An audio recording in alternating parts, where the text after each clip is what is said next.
Welcome back to the CineClub podcast. I'm Jake. I'm Dion. I'm Billy. And I'm Rhys. This week we're going back to the arcade to cover some films based on video games. Adaptations of this medium typically have a bad reputation, but is that deserved? We would like to find out. So why not work through these chronologically and start with some examples from when studios weren't really sure what to make of this new high-tech fad. Suppose it's worth shedding a little bit of light on some of the earliest examples from the 80s, like Tron and The Last Starfighter, which worked video game concepts into their plot without necessarily adapting a pre-existing game. Now, both fun examples in their own right, but more specifically, how about some of the game adaptations from the 90s? Well, there's one I think everyone would love to talk about. Yes. It's the Mario movie. Yeah. Fair enough. That's not where I thought that was going. I was going to say Mortal Kombat, but to be honest, I want to start with Mario film for many reasons. Because I watched recently, but also it's pretty pants, but also not as bad as people make out to be. I think it's good, yeah. I don't think it's the worst film of all time. It's really not. I really like it. I think it's cool. I think it just suffers from being called the Super Mario Brothers movie. If it was just called something else. Instead of Plumber's Adventures in Underground. Well, yeah, I mean... Undertale the movie. Undertale the movie. That's a better idea for us. Yeah, but then that would have to suggest that Undertale as like the main character who's just a grumbly old like man. Well, to be honest, that's what Deltarune's kind of becoming right now. True, yeah, but anyway, yeah. Back to Mario. But yeah, I don't know. It's such a weird film, but I think it is really cool, and I think it's.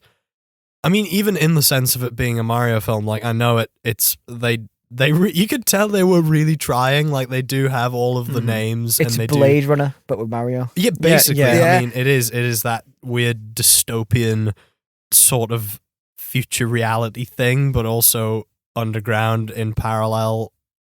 I don't know. I can't describe it. It's such a weird film. But it holds a very special place in my heart in the world of game films. Yeah, because I remember watching it with my mum and dad when I was like 7 or something. Yeah, as a kid. the same. I was like, oh my god, they made a film about Mario. I was like, oh my god. And I was really happy about it. And then I watched it. I was like, oh, they made a film about Mario. Yeah, they did. Wow. How do you know? Even then, I could tell that was complete. Well, I nothing. knew. I knew it was weird, but when I watched it when I was young, it was around the same time I was watching like the 90s Ninja Turtles films, which have the very, very similar sort of vibe and that kind of weird, gritty, low budget. We don't know how to adapt this thing, but we're gonna try anyway. Like kind of vibe but to it. crap. So, but yeah, I mean, Ninja Turtles was way better, but still, I think the Mario movie has that vibe. And I mean, yeah, it's just I don't know because it's like I say, a lot of it is just names. Like they use a lot of names from the games that have no equivalent. Like they have like some of the shops are called like Bullet Bills, and they have the whole weird thing I where quite there's like that. Is Bullet Bill like a gun shop, do you think? I think that, do yeah. the people of, what's the city called? Is it Cooper City? Yeah. No, it has another name, but it's Mario Land, it's anyway. ruled by King Koopa, played marvelously by Dennis Hopper. But Dennis Hopper doing that thing with his arms because he thought that he was just told to be a dinosaur. So he starts like walking Dennis around, Hopper has some insane performances. I haven't seen it, but he's the same in Texas Chainsaw Massacre. Yeah, He's insane in that as well. He's like a sheriff or something. He's a complete nutcase. He's just a nut. I would love to do a double bill of Blue Velvet and Super Mario Bros. Because it's that sort of unhinged. I can't believe I didn't mention Blue Velvet there as well for insane performances. Insane. That's by like him. arguably the insane Dennis Hopper performance. But then you have probably one of my favorite actors in it, who plays Mario. Yeah, Bob Hoskins. Bob Hoskins, yeah. Who, by the way, I believe there was a whole rumor myth that when they were filming, he had to get drunk. Yeah, Yeah, that was a myth. I don't think that was I a don't myth. think it was Really? Well, I believe it fully. I think I get the impression from what he said it was the worst experience he's ever had making a film because they were basically pulling an Avengers Doomsday and writing the script as they were filming it. So they would be giving them new sheets of by the way, this is what we're filming today. This was never in the script before. Work with it. Good luck, basically. And I mean, they all said it was awful, and I mean, I don't think any of them were surprised that it got panned. I think John Leguizamo, the guy who plays Luigi, quite liked it. I heard, but I might be wrong. Mm-hmm. Well, he didn't. Was he the one who broke his arm, or was it Bob Hoskins? I can't remember which one. Because halfway through the film, one of them's in a cast. Yeah. They don't mention it at all. I think you're right. Actually, one of them definitely got injured. I think it was Bob Hoskins. I wouldn't be surprised if it was Bob Hoskins, given the shit they make him do in that film. But yeah, like it's so funny. It starts the trend, I think, as well of them like not really knowing how to adapt a game and like make it a full-on world. So they do this is the real world, then they go into the game world, then the game world comes into the real world. What? That they do in every pretty single much. film That's since. like every that this was kind of like the original one that did that. And to be fair, there wasn't many at the time that did that. Most of them did. Oh, this is just in the world of the games. Like Mortal Kombat, we'll get onto that. That is very much just the plot of the video game, but as a film. Whereas this is like, there is no plot in the video game really, so we're just gonna have to try and make something of it. But I feel like if you're looking at the original Mario games, I feel like there still is a tiny there bit. is, It's like it's a fella. He's running about the place. He's trying to save a princess, pretty much. and there's a big lizard. It's quite a straightforward thing they could have done, rather than make him into like evil businessman, half lizard, half human. Yeah. Is it Mario who has a love interest in this movie, or is it Luigi? It's Luigi. Yeah. It's sort of both of them. I think Mario isn't Mario got like a wife or something in this? He looks like he's married and got a mortgage. They're like 30 years apart, because I think there's like the bit at the start they go for like a double date, and it's like Mario's wife and Luigi's new girlfriend, who is Princess Daisy rather than Princess Peach, which was another thing that confused the hell. Is Peach not in the film as well? Peach isn't in this film as far as I'm I think aware. it's Daisy. Sure. It's a Daisy type character. Someone else? There's also the Dennis Hopper, King Koopa's like wife, is Fiona Shaw, and I can't remember what the name of that character is, but she's like the sort of the evil, not an evil princess, but you know what I mean. She's like the sort of the girl bad guy. Yeah. Talking about bad guys though, Go on. can we all talk about one of the worst designs in the whole movie? Well, are we talking about the Goombas? Because there's a lot to pick from. There's a character, Big Bertha, the big fish. I was going to say that. Yeah, like they that's another thing where they drop the name and then it's like, oh, Big Bertha, like the evil fish from Mario 3, and it's just like a big woman. Like it's does she eat people? Does she swim? What does she do? She just looks like she's just fat. Yeah, that's kind of it. It's just one big fat joke, because there's a bit where Bob Hoskins goes, "Oh, hello, lady," and she's like, massive. You get like a big size. He has to do like a dance with her to like steal her key or something, and then she gives him the thwomp boots. I sound like demented describing the events of this film. And then like the only video game character in the whole movie is just the bombs, but even then it's just like a the little bomb keyring. is brilliant though. I love that he's got the bomb and it goes under the thing, and you can see it's got Reeboks on. There's like little tiny Reebok logos on the shoes. And then there's a whole weird story where like the Bowser character wants to turn people into monkeys. Yes, he does. He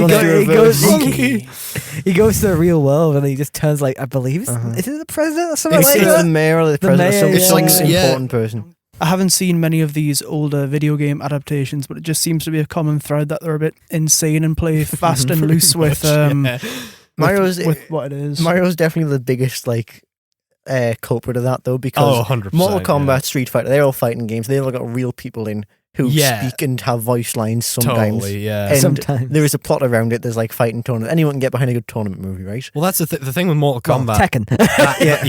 That movie is basically just the whole game plot was ripped off from Enter the Dragon. So when you watch the film, it's basically just a remake of Enter the Dragon, but with these fucking ninjas and like all these cool, colorful characters.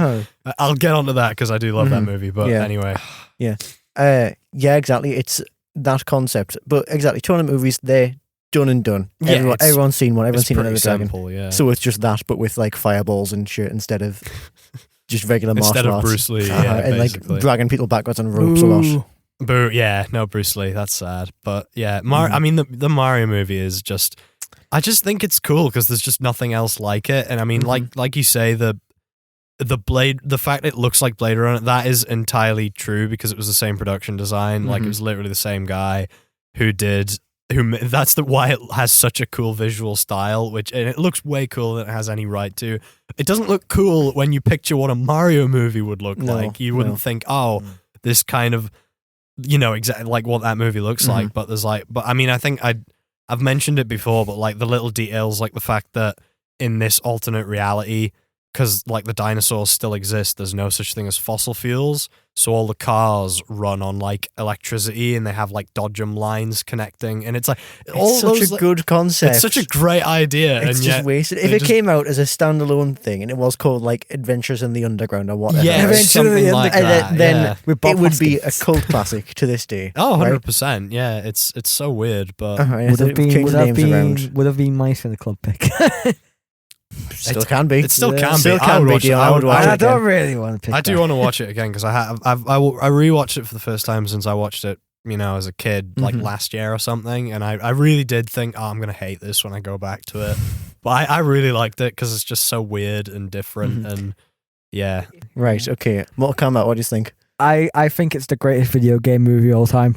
I would struggle to argue with that, to be honest. I'm sorry, but while Sonic 3 is good.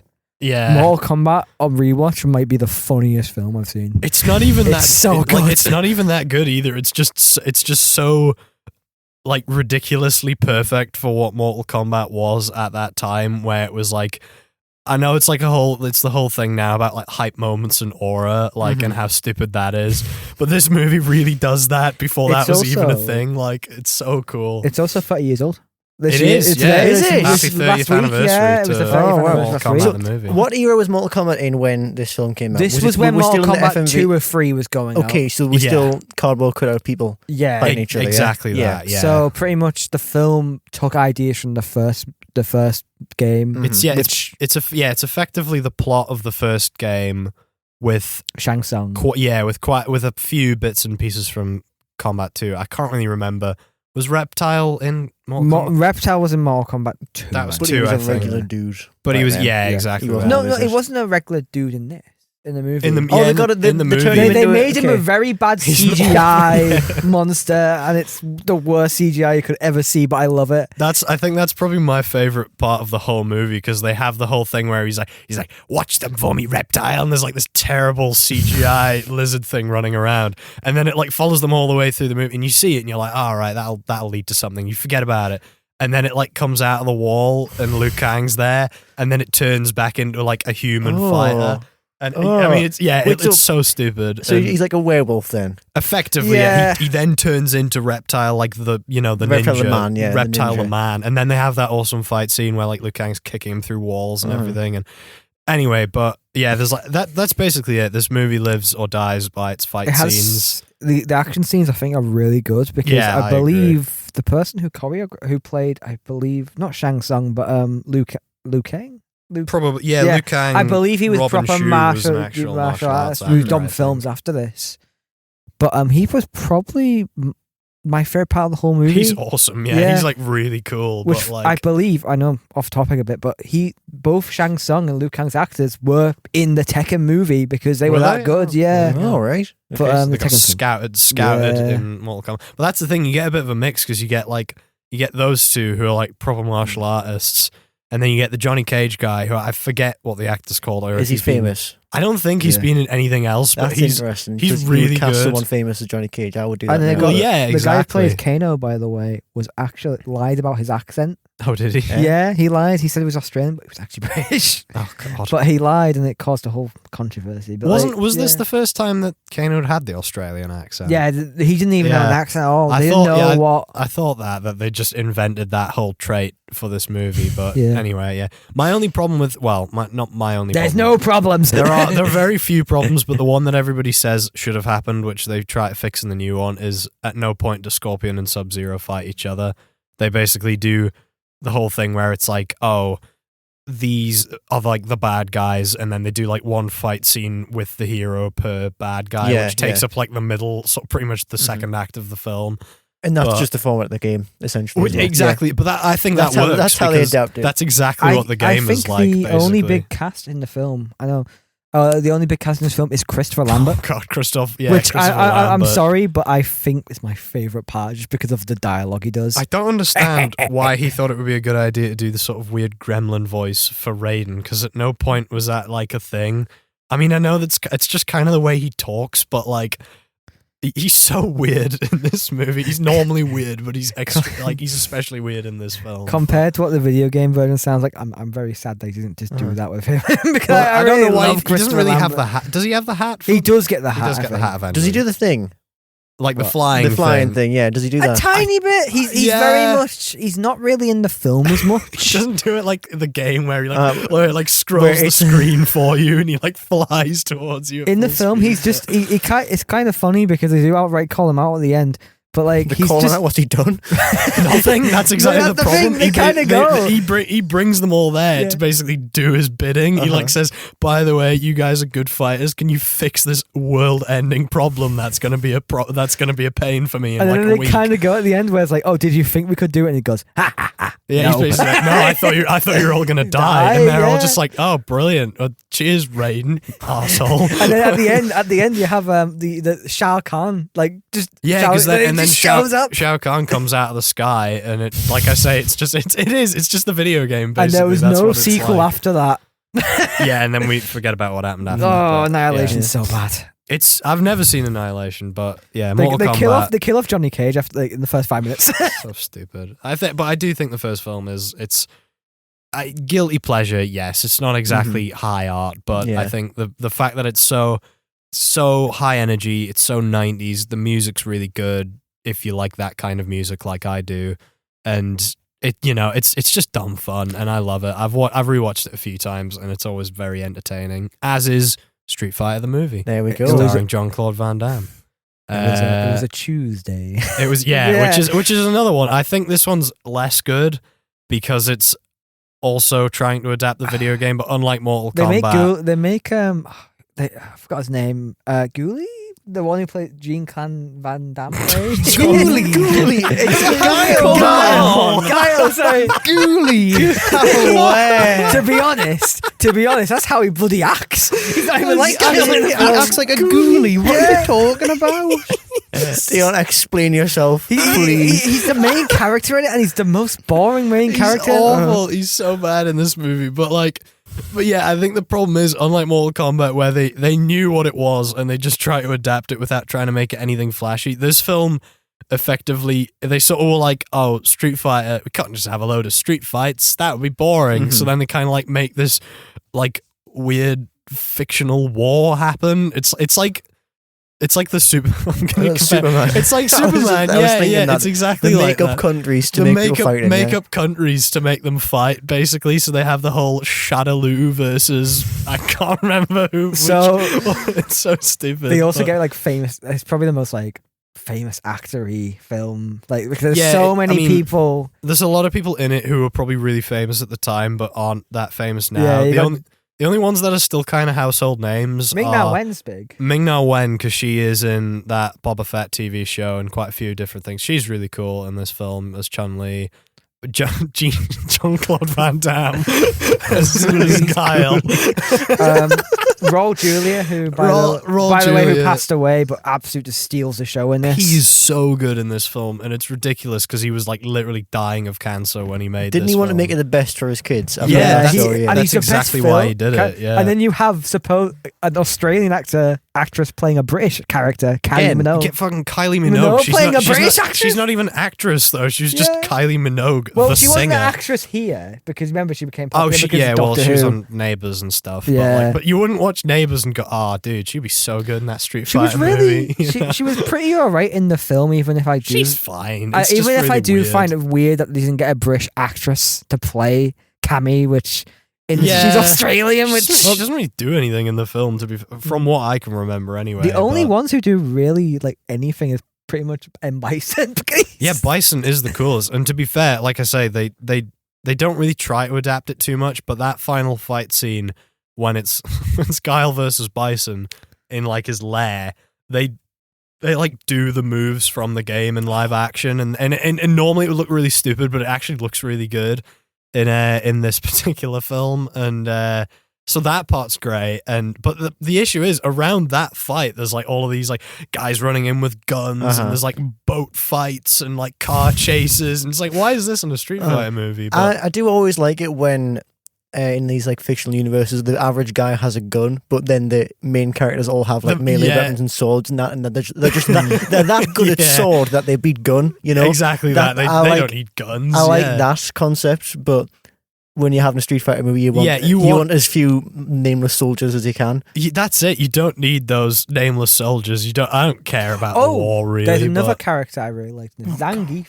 Oh, Zangief's so funny in this movie, yeah. But you remind me because thinking nameless soldier, thinking, oh yeah, Zangief. Zangief, I don't know if he's a nameless soldier. No, he feels like he's just part of that gang in the film. And he does have probably the best line in the film, other than the one you were quoting earlier, where he's where they're all watching like the news report, and there's like an army coming to the base where they're all hiding, and they're like, oh no, there's a big van coming, and they're all coming to kill us, and Zangief just goes, quick, change the channel. They all just like look at him, and it's like so stupid. It's like early YouTube poop kind of stuff. It's just like, yeah, that's what I mean. Like, this is one of it's silly, but it is quite fun, and some of the fights are really good. I think my issue is Ryu and Ken don't really do anything, and to me they're like the main characters of Street Fighter. They're on the front of every box. Exactly. Ryu's the Street Fighter guy. But they probably just didn't want to do anything with those two because they were like, oh well, Guile, let's get an American guy. Let's do some American stuff. Hopefully they don't make him the main character in the new one. Because they've got Cody Rhodes. Is Cody Rhodes playing Guile? Yeah, they've said that. I mean, the new one, I'm not really paying that much attention to. It's kind of in what's happening. It looks. It was originally going to be It was originally going to be directed by the guys who made the like McDonald's weird things with Ronald McDonald. What? Oh, yeah, it was going to be them, the YouTube videos. Yeah. Oh, Raka Raka or whatever. Yeah, but they're too busy making horror films, aren't they? So yeah. Supposedly it was going to be very good, but we don't know. We don't know. Well, we'll just have to wait and find out. But in the meantime, Street Fighter from the 90s. It's a fun film. Mortal Kombat is better, but it's a product of the time. I think it's quite fun in its way. Yeah. So, some of these films can definitely be considered guilty pleasures, but they never quite reach the same success that the source material promised. So, do we think the modern landscape of video game films is improving things? Not really. No. Same shit, different wipe. Yeah, you've got your interesting term, but it gets the job done. It's very hit or miss. They're doing more of them now, though, so like it's more obvious that it's hit or miss. Yeah, the chances of there being more better ones is kind of inevitable just because there is more of them. But for every Sonic 3 or whatever, you've got Borderlands or Monster Hunter. Don't mention Monster Hunter. Or Resident Evil. Yeah, well, like I say, I haven't seen most of them, so I haven't seen any of the Resident Evil ones. It's bad. So there's like two eras of modern game films, I think. There's the 2000s. The 2000s with the W.S. Anderson, him. Postal.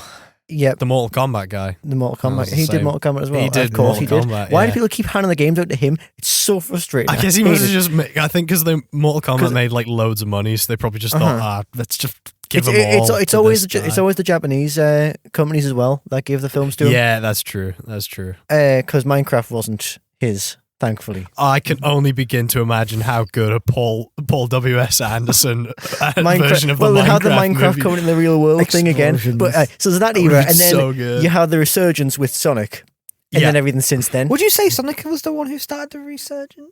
I can't really think of anything else before. No, there's a weird in-betweeny period where there's nothing. No, I think I would argue Detective Pikachu slightly because that came before. That's just whatever. It's whatever, but I think that was the one that everybody started going, oh, actually, Nintendo's letting them do video game films. That could mean something because that was the first time they'd let anyone else really handle their properties in like 20 years since the Mario movie. But I think for me, I'm very hit or miss with both eras because 2000s you have the Lara Croft films, which are like they're quite fun. They're funny. They're pretty good. We had like Daniel Craig and stuff. Then you have Silent Hill, which is a hot take. I think it's probably up there in my top 5 video game films because as a film, it's pretty good. Fair enough. I've not seen it. But then you have like awful films. You've got the Resident Evil, Postal. Why did they pick Postal? It's what the hell? What is Postal? So I've never you never heard of Postal? I've never heard of Postal. It's based on the phrase. I think it's either the phrase came from the game came from the phrase "going postal," where like you essentially just like crash out and just smash shit. It's also very offensive. Yeah, it's a very offensive God. 2000s game. There's Postal 2 is the more beloved one. Right. So essentially, your only main objective in the game is to like deliver a letter to the post box. But right?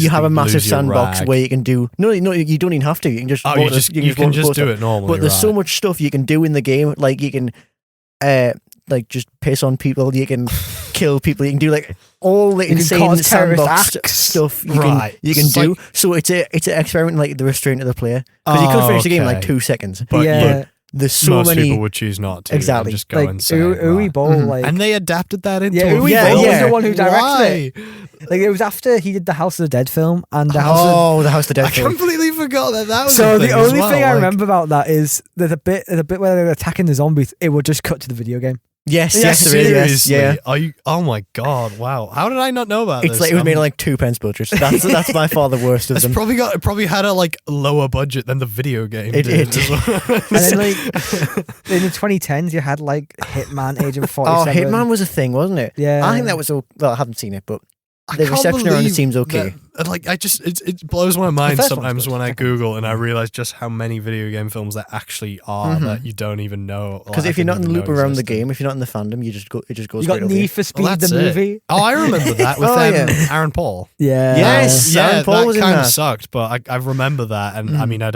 never Yeah. played Need But for then, Speed, like, but I would say the resurgence. I do agree with Sonic. yeah, But- Sonic was the one I think that brought everyone's attention back Detective to the. Pikachu. I don't even understand how it brought everyone's attention back, because the first one's not even that good. It's just hot. It's just it's whatever. It I was think it was because it was okay. it's fine. No, the reason why everybody paid attention to that was if you were there when that first trailer came out. Well, yeah, I know. I mean, yeah. everything, all of the attention that spawned, that basically brought the entire world's media to converge on the Sonic franchise. That was a awful time to be a Sonic fan, by the way. I hated that Was there ever a entire good be time? honest- to be honest, Well, the no, first- there's never a good The time to be a Sonic 2019, fan. but 2018 like years of Sonic was bad. it was desperate, but that whole thing where everybody was like, oh, you know, like, because they announced it in like 2017 or something. I knew it was going to be a thing, and I was thinking, oh, Sonic movie, this is going to be so good. And that first trailer came out, you know, everybody knows what happened. It was terrible. Ugly Sonic, yeah. Ugly Sonic. I like gaslit myself into thinking it wasn't that bad. I was like, no, seriously, guys, it's really okay. Phantom It could be menacing. worse. It was awful, and like I say, it was everywhere. You couldn't open any social media without seeing an Ugly Sonic meme. Yeah. And you know, it was so bad that they literally postponed the movie to change the design, which never happens. No, by the I way, think Not what was And many- very- people try to do it for everything since as well. that's true. I think it's definitely caused this awful thing now where people like seem to just complain about everything way more because And they think they have. the studios can change it. Yeah, in like because 2 they seconds. think they have the power. Like fair play to Paramount, because they could have quite easily. I mean, you know, this is the studio that made all of the live action Transformers films and got lots of criticism. Yeah. They could have quite easily just ignored everyone and made that movie anyway. But you could tell that the team actually Yeah. they actually cared. To be And- honest, what was very interesting is the director of that film, Jeff Fowler, actually directed CGI cutscenes in the games. yeah, Oh, he did, really? which Yeah. I'd forgot about. So I he didn't- did the Shadow the Hedgehog cutscenes. And he let that model slide still. I mean, I yeah. think it wasn't his fault. I think it was mostly Paramount. He was put on it. Paramount pushed it because they wanted a realistic look. I suspect foul play, to be honest. Part of me does think that the whole thing like was just I think was done intentionally, but I don't. I don't know Just how because it intentional it could really- have been when there was like I've When all seen the the behind the scenes, merch yeah, like and the the- merch and the morals that they were Yeah. using while filming Well, it. to be honest, Sonic wasn't really having a good decade in the 2010s. Yeah, granted. I mean, it was all going downhill anyway, but still, there was no way that they thought that was ever going to be a good idea. But point is, they changed it. It looks much better. The film is good. I like it. I think And the it's a fun franchise film. was saved pretty much. pretty much. Yeah, it's actually the been Sonic fans breathed a collective sigh of relief there. yeah, They, exactly. were, That. they was were just- so close being like Bubsy. That was Oh, it. It was. yeah. I think that if that film had came out and been terrible and made like no money and everybody panned it, it would have probably been the final nail in the coffin for the franchise. I genuinely think that. But yeah, it was not. Thankfully, I think it's part of some general like trend we've seen in animation, because Spider-Verse came out, right? Yes. And that was a film that had a style to it, and an animated style, not like just trying to imitate realism, right? Yeah. Whereas before, studios like Paramount, like you said, try their best to get people on board with animation by saying, look, it looks so real. Look how we can make things look real. Look at all the ratchets on Optimus Prime. Like, look at all that detail. We spent $3 million on this. Then we went, oh, wait, what if it's stylized and we actually like it and it's animated, it's art, instead of just being, what if you spray painted a hedgehog blue and forced it to stand on its hind legs, you know? Exactly that, And I think that's really kicked off this trend, thinking, okay, we can make things goofy and fun and like animated and people will still like them. Mm-hmm. Yeah, well, totally. I think that's the thing with the Sonic movies. They are very true to like the franchise in the sense that, I mean, I know they are quite cheesy and they are, but I think that's an understatement. They're definitely aimed towards a younger audience. They're kids' films, that's the thing. But they're kids' films, but I think many like other generations do enjoy them. I think they are, you know, you can watch it and be like, oh, it's a kids' film, but at the same time, the fact that it's a kids' film, but it's still a Sonic film, if you know what I mean. Like, I watched it and I'm like, oh, you know, there's some dumb jokes, but at the same time, look at all these fun references, and oh, this is exactly how they should behave. This is, you know, that's something you don't really see. You didn't see that in video game films for years. Like, they just weren't really. I do think another video game film, which makes me very interested to see what you guys think. The animated Mario movie. Oh, I really like that one. I love that one. That was a good one. I've got a hot take. I did not like it. Really? I think for me, I think I've said this earlier on rewatch. I think the film, while having references for me, I like a good meaty story in it, and I would say the Mario movie from the 90s is a better story than the original because I don't know. Like it's the same excuse we give to Sonic. It's a kids film, and like you know, it's the first proper Mario, like a proper real Mario film, yeah. And you know, it gets all the basics down. He goes there. He's got to rescue someone. Yeah. You know, you've got all the supporting cast. You've got all the iconic. You got Rainbow Road, Mario Kart. It looks like Mario. It looks like a Mario film. It looks like Mario, which is it's nothing groundbreaking, and it's just like it's got the generic animated cast, but it's fun enough. It's fun. I think anybody like people calling it sourceless are missing the point, because if they had gone, because they did go wild in the opposite direction. It's not even sourceless. It's not. No, it looks exactly. I love the animation. The animation, compared to what Illumination does, is absolutely perfect. How did Illumination do that, by the way? I don't think it was.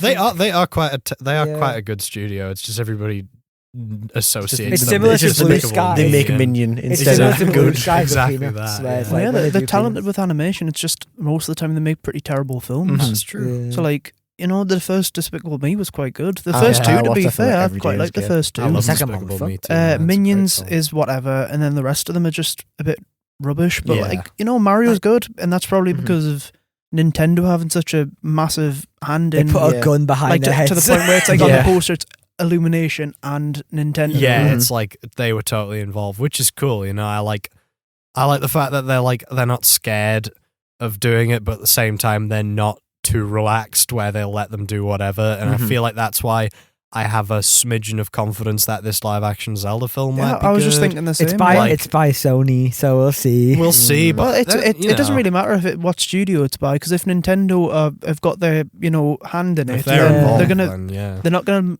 let any studio make a mess of their things after the state of the original Mario film. But so we've got game films, right, and then we've got two films as well, which are the game films. You know, you've got Five Nights at Freddy's. That was a film that was in development hell for quite a while. I remember being in primary school when that was announced. I know, just like just nuts, various new, and then it finally came out, and it was like, fine. That was we waited all that time for that. So that's underwhelming. The thing. I know, it was fine, but it just wasn't really anything. The Henson Creature Shop animatronics are really cool, and they're cool, and like, it looks like they've stepped up the game even more with the trailer for the second one. Like, I will say, I wouldn't say I'm not looking forward to it, but I'm definitely very skeptical because they did that with the first film. No, I'm quite excited for the second one because, like, I always liked the second game, and and like you see a little glimpse of Mangle and the puppet and stuff like that, and they look really cool. And they've said as much in interviews that they've heard what people like complained about with the original. Yeah. And they've taken that into account, and they've done a lot more of a horror focus this time around. And it's also going to be newcomer friendly, but I've heard too, which is good. Yeah. The second one's where the story really kicks off as well. So I'm hoping it's very good, and it doesn't go down the stupid route that went later with the Remnant and the child. I don't think they're going to go like as far as you know, the mimic did all this, and William Afton's harvesting remnant from the people that he kills. It's like it's nonsense. Just people come to this for haunted, possessed animatronics. Who are like it's scary. It's scary Chuck E. Cheese. Well, William Afton now. So Shaggy. Yeah, everyone loves him now. Matthew Lillard's really good, and I'm quite excited to see him do more. I mean, I thought he was really good in the first one as well. I know, he was the only reason to do in the first one. He was the only reason why I didn't go insane watching the first one. I like the first one. It didn't blow me away or anything. It felt a bit confusing to like anyone who wasn't knowledgeable on it, because you've got Matthew Lillard at the start, and he works in the job centre, and you know, whatever, and then he's not in it for the rest of it, and then he shows up in the third act, and he walks out, and he's wearing the spring bonnie suit. It's like, what? Why are you evil now? What's going the on? Job centre bloke, in a costume. I've never really thought of it like that before. That's a good point. Yeah, he's not even. I don't think they say that he is purple guy. Yeah, before that, he's just like. Whatever she's called, Vanessa. She's like, my dad, he owned the place and he killed all these kids, and then he just shows up like the job centre guy. What? Why? Yeah, and that's it, isn't it? Because that's the same thing in all these, I think, video game films. They always struggle to try and make good human characters because, generally speaking, nobody really cares that much about the human characters. The thing is, with that character that I've heard, is he's very lore heavy and very. By what I've heard from people, very interesting. Yeah, Springtrap and William Afton is like the most interesting part of the games, and like for me, it sort of died off once his story was finished. They've tried to continue it, but it doesn't really work. Yeah.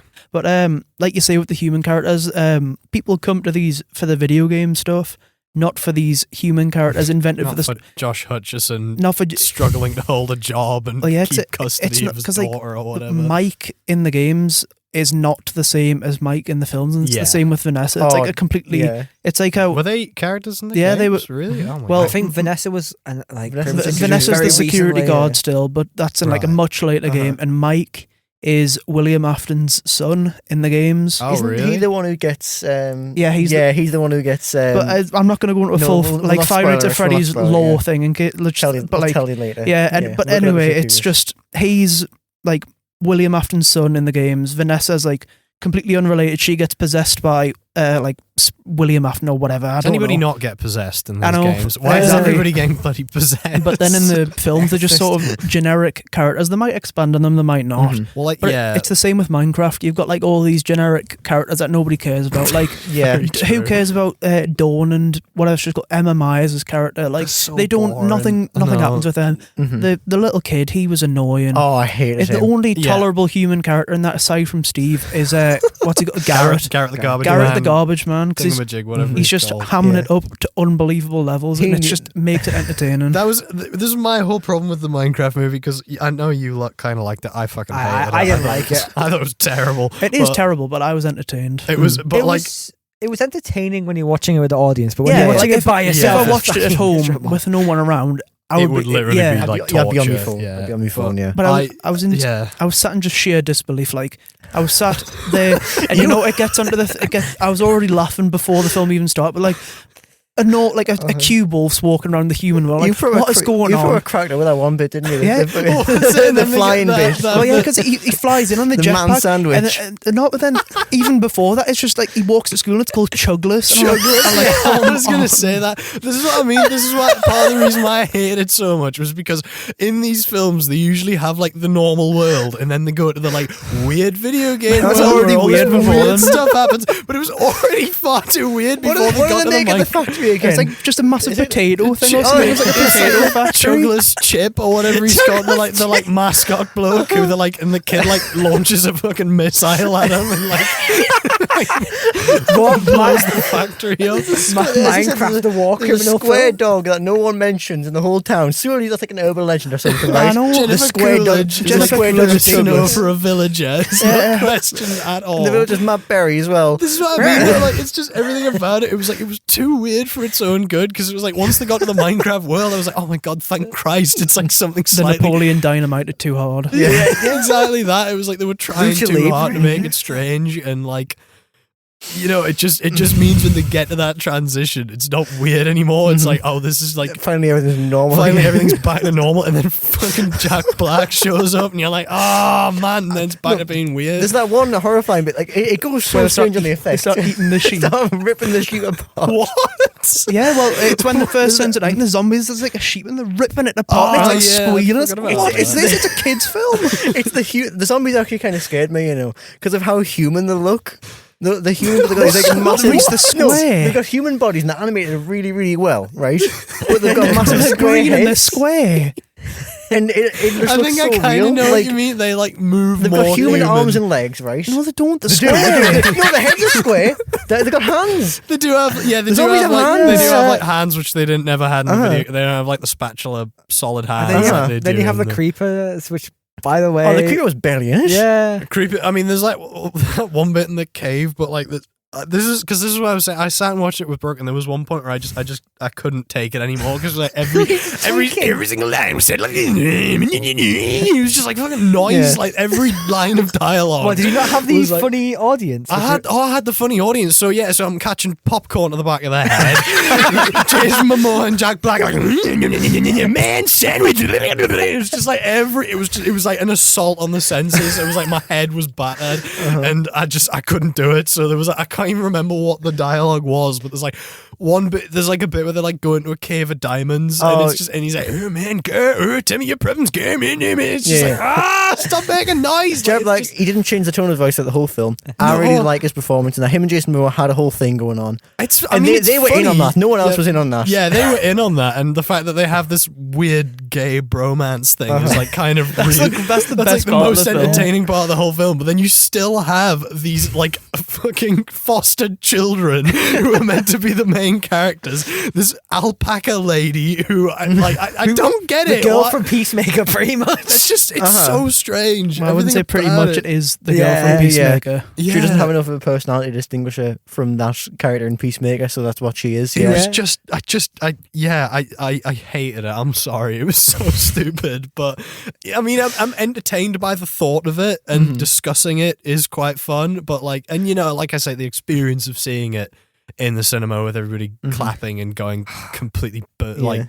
I feel whenever bad for the anything kids happens, in front of us, where my friend kicked the kid's chair. Jesus Christ. Launched him into the screen. There's bits of it where it feels like a real film, and I'm thinking, film.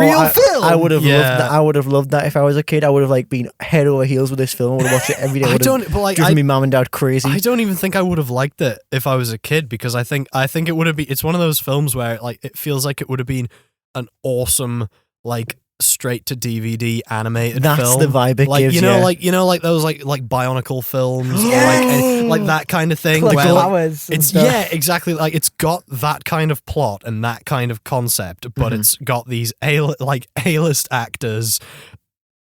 You know, terrible acting, really. Like the whole thing is trying to sort of be like a big budget blockbuster film, but it's just not Because good. Minecraft, you know? you can't adapt. It's that. Minecraft. You can't adapt that into a big budget. And I mean, you know, the look of it is spot on. I think when they go to the Minecraft world, Yeah, it looks like Minecraft, and it's really cool. And they have all of the little nods and Easter eggs, and there's like quite a lot. Like the bit when they're in when they're like in the mansion, there's like the Enderman and stuff. Oh, that Like, was good. That was pretty And there's cool. You know, they're setting up a sequel.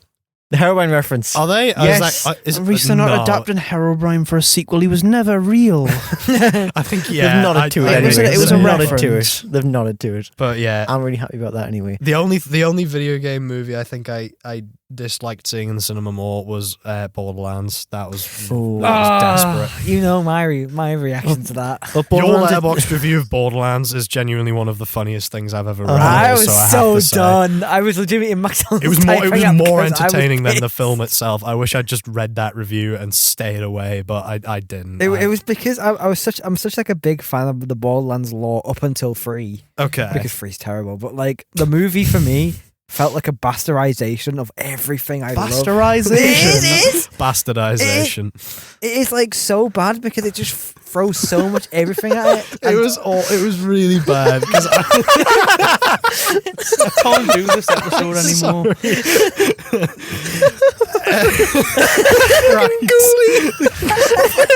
Junk out, Vandy. This has just gone completely off the rails.